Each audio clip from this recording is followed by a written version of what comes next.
दोस्तों, आप haunted house के बारे में तो जानते ही होंगे। ये ऐसा घर होता है जहाँ पर ऐसी आत्माएं निवास करती है जो कि पहले वहाँ पर रह चुकी है, और या तो उस जगह से उसका कोई संबंध होता है या फिर उसकी अकाल मृत्यु हो जाने के कारण उसकी आखिरी इच्छा अधूरी रह जाती है, और फिर आपको उस घर में अजीब सी चीजें देखने को मिलती है जिसे हम पैरानॉर्मल एक्टिविटीज भी कहते हैं। तो आज मैं आपको दुनिया के 5 ऐसे डरावने घरों के बारे में बताने वाला हूँ जिसे देख के आपके रोंगटे खड़े हो जाएंगे। नंबर 5, रोज हॉल, मॉन्टेगो बे, जमाइका। ये घर साल 1770 में बना था और इस घर में जॉन पालवर और उनकी पत्नी एनी पालवर रहती थी। और जो एनी पालवर है वो इस कहानी की सबसे खतरनाक लेडी है। जॉन ने एनी के बारे में बिना कुछ जाने ही शादी कर ली। एनी का जन्म हैटी नामक जगह पे हुआ था। जब ये 10 साल की थी तो इनके माता पिता टाइफाइड के कारण मारे गए थे। और फिर एक दाई ने उस लड़की को पाला पोसा और उस लड़की को टोटके और काला जादू सिखाया। और जब एनी की शादी जॉन से हुई तो कुछ ही दिनों बाद एनी ने जॉन को मार डाला और वो घर अपने नाम कर लिया। और फिर उसने 3 लड़कों से शादी की और तीनों लड़कों को मार कर उसका घर अपने नाम कर लिया। और घर में काम कर रहे जितने भी नौकर थे उसने उन सब की बलि चढ़ा। लेकिन उनमें से एक नौकर के बेटे को इस बात की भनक लग जाती है और वो बदला लेने के लिए एनी को मार डालता है। और ये माना जाता है कि एनी आज भी उस घर में भटकती है और वो व्हाइट विच यानी डायन के नाम से भी जानी जाती है। और जितने भी पतियों और नौकरों को एनी ने मारा था वो आज भी इस घर में हॉन्ट करते हैं। और 1965 में इस घर को एक म्यूजियम में बदल दिया गया और आज भी जो स्टाफ इस म्यूजियम में काम करते हैं उन्हें पैरानॉर्मल एक्टिविटीज महसूस होती है, जैसे रात के समय गेट का बंद हो जाना और लोगों की ऐसी चीखें सुनाई देना जैसे लोगों को तड़पा के मारा जा रहा हो। और ये आवाज रात के समय पूरे म्यूजियम में गूंजती है। Number 4, the valley house, California. सन 1856 एक बिजनेसमैन जिसका नाम थॉमस वैली था और उनकी वाइफ एना वैली दोनों ने मिलकर एक खूबसूरत सा घर खरीदा।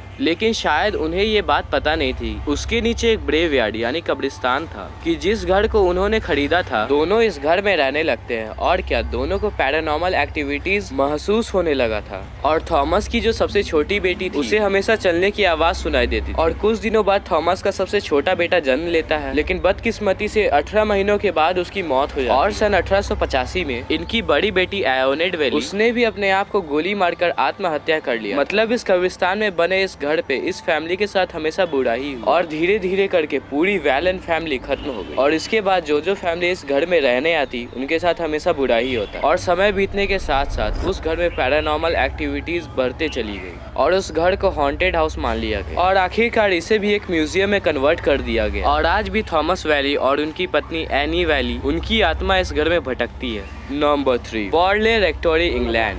बॉर्ले रेक्टोरी को इंग्लैंड की सबसे हॉन्टेड हाउस माना जाता है। और इस घर में आज तक जितने भी परिवार रहने आए हैं उन सब ने पैरानॉर्मल एक्टिविटीज को फील किया। इस घर में हर फैमिली को हंसते हुए बच्चों की आवाज और गाते चिल्लाते हुए लोगों की आवाजें सुनाई देती और बहुत सारे विजुअल्स यानी आंखों से देखी जाने वाली चीजों को इन्होंने देखा है और पावरफुल अदृश्य ताकतों को फील किया है। और सबसे अजीब घटना है मैसेज ऑन द वॉल्स। मतलब इस घर के दीवार पे मैसेज लिखा हुआ मिलता है, जैसे गो अवे मतलब यहाँ से चले जाओ, या फिर लीव दिस हाउस लिखा हुआ मिलता है मतलब इस घर को छोड़ के चले जाओ। ये घर सबसे पहले एक प्रिस्ट का हुआ करता था और इस प्रिस्ट की फैमिली इस घर में सबसे पहले रहने आई जिसने सबसे पहले पैरों की आवाजें आना महसूस किया था। और ये जब अपने कमरे में सो रहे होते थे तो इन्हें किसी के चलने की आवाजें आती थी और उन्हें घर में बहुत सारी नन दिखाई देती थी जो कि दिखती थी और गायब हो जाती थी। और इसी कारणवश उस प्रिस्ट की फैमिली ने इस घर को छोड़ दिया। और इसके बाद इस घर में बहुत सारे लोग रहने आए जो कि भूतों पे यकीन नहीं करते थे, लेकिन फिर उन्हें भी पैरानॉर्मल एक्टिविटीज महसूस होने लगी जिसके कारण उन्हें भी ये घर छोड़ना पड़ा। और 1937 आते आते इस घर को हॉन्टेड हाउस मान लिया गया। नंबर 2,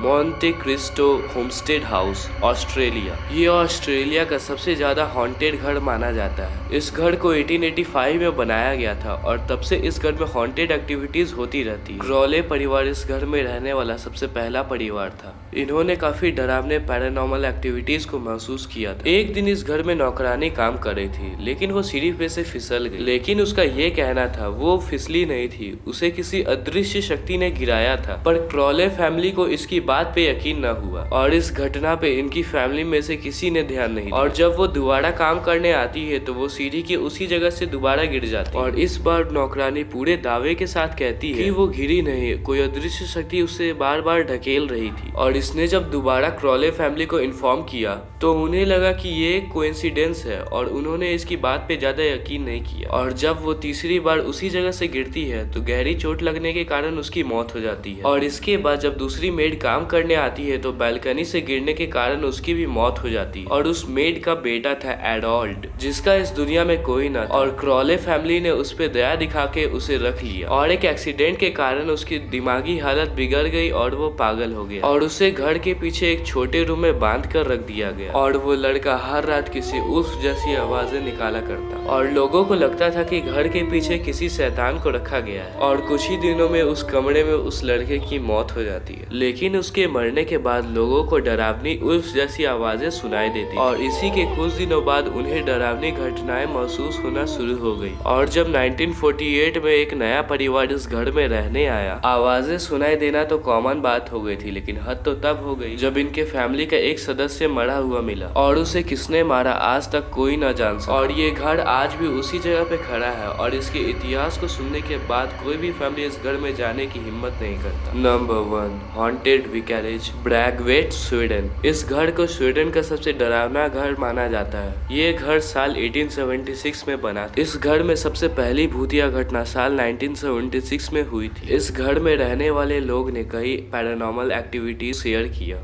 जिसमें से एक रिपोर्ट सबसे ज्यादा डरावनी थी। एक निवासी अपना कपड़ा अलमारी में रख रहा था, लेकिन उनमें से एक कपड़ा उनकी आंखों के सामने फट गया और इसे देखकर उन्हें शक हो गया कि इसे कोई अदृश्य ताकत कर रही है। और 1930 में इस घर में एक प्रीस्ट रहता था और उस साल उन्होंने एक ग्रे कलर की कपड़े पहने हुई औरत को देखा। वो उनके पास आ रही भी होती है, लेकिन अचानक वो गायब हो जाती है। और 1940 में एक कपल इस घर में रहने आया और उन्होंने भी कई डरावनी चीजों को अनुभव किया, जैसे बाथरूम में डरावनी चिल्लाने की आवाज और कमरे का सामान अपने आप ही हिलने लगता था। इस घर में सिर्फ कपल्स ही रहते थे। और एक दिन जब वो सो के उठे तो उन्होंने ये देखा कि अलमारी एक जगह से दूसरे जगह पे चली गई और उसके अंदर के सारे कपड़े फटे। और रात को उनसे मिलने एक गेस्ट आती है और वो गेस्ट रूम में सो जाती है। और करीब रात के 2:30 बजे उस गेस्ट की नींद टूटती है और वो यह देखती है कि 3 चुड़ैल जैसी फिगर्स उसे घूर रही है। और उसने तुरंत लैंप जलाया, लेकिन उसके बावजूद वो 3 फिगर्स उसे देख रही थी। और उसने चिल्लाने की कोशिश की, लेकिन उसके मुंह से आवाज नहीं निकल रही थी। और कुछ सेकंड बाद वो परछाई गायब हो जाती है और उसकी आवाज नॉर्मल हो जाती है। और ऐसी भूतिया घटनाएं इस घर में होने लगी थी। और आज इस घर के ओनर ने इस घर को पब्लिक गेस्ट हाउस में बदल दिया है। हालांकि कुछ ही लोग इस घर में एडवेंचर के लिए रात को रुकते हैं, पर बाहर से इसे देखने के लिए काफी सारे टूरिस्ट आते हैं। और कोई इस घर में एक रात रुकता है या फिर पूरा नाइट स्पेंड करता है तो उसे ओवरनाइट स्टे सर्टिफिकेट दिया जाता है। अगर इन सारे घटनाओं को साइंस के नजर से देखें तो ये आज भी अनसॉल्व्ड इत्तेफाक एक बार होता है, बार बार नहीं। और बहुत सारे पैरानॉर्मल इन्वेस्टिगेटर्स अपने पास साइंटिफिक टूल्स रखते हैं, जैसे EVP, TMF meter, motion sensor, 3D mapping camera, digital thermometer, thermal camera और भी बहुत कुछ। इन सारी चीजों से अदृश्य शक्ति को डिटेक्ट किया जाता है। तो आप तो अब तक समझ ही गए होंगे कि साइंस के इस दुनिया में अभी भी नकारात्मक शक्ति मौजूद है, जो कि विज्ञान के परे है। और अगर आपको वीडियो इंटरेस्टिंग लगा हो तो कमेंट करना मत भूलिएगा और इस वीडियो को ज्यादा से ज्यादा शेयर कीजिए और वीडियो को लाइक और चैनल को सब्सक्राइब कर लीजिए।